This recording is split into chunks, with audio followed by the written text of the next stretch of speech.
Hello, I'm Coach Hurd, and thank you for tuning in and listening to the Word from Coach Hurd, where I give you real talk biblical lessons because you already know I'm going to tell it like it is. The title of today's lesson is Don't Complain About Your Blessings. Let me say that again. Don't complain about your blessings. And the scripture we're going to take this from is going to be Numbers chapter 11 and the verses 4, 5, and 6. And the mixed multitude that was among them fell a-lusting, and the children of Israel also wept again, and said, Who shall give us flesh to eat?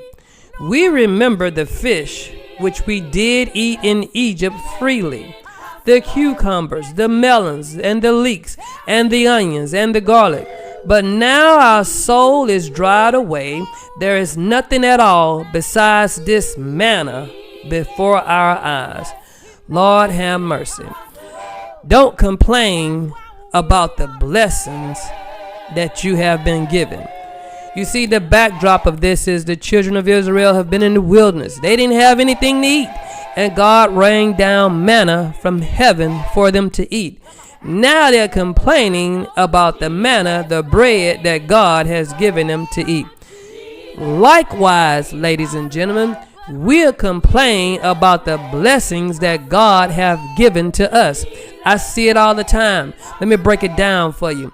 I've seen people ask for jobs, and when they get the job, they start complaining about the job. Let me help you out. Do you remember when you didn't even have a job and God gave you a job and now you have the audacity to complain? Lord have mercy.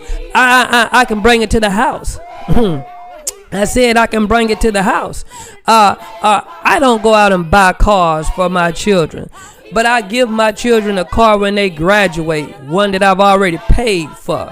And I can recall one of my sons talking about the type of car and when he was going to get the car. Let me help you out, brother. That's my car that God provided for me, that he's blessed me to give to you.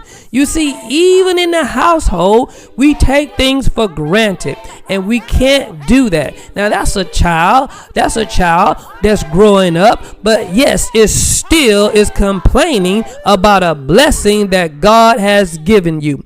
We got to be careful about that, because if we keep on complaining about what God has given us, you're going to turn around and look up and you ain't going to have nothing. I've recalled when people talk about the houses that they have and complain about the house. Look, bruh, I remember when you was in the projects just like me, and now you got a 2,500 square foot house, and you talking about that house ain't big enough, man. I got to get a bigger house. Bruh, we didn't have nothing like that when we was in the projects, and now you want to complain about a 2,500 square foot house? Get real, G.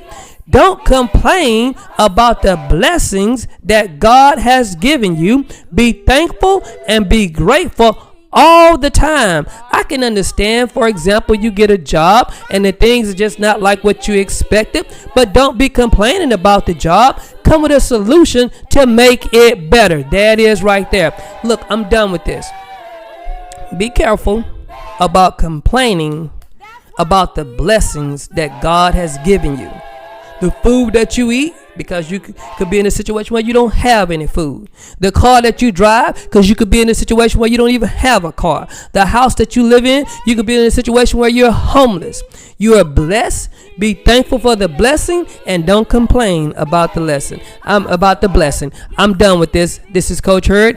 Thank you for listening to me, and I'll catch you next week. Peace.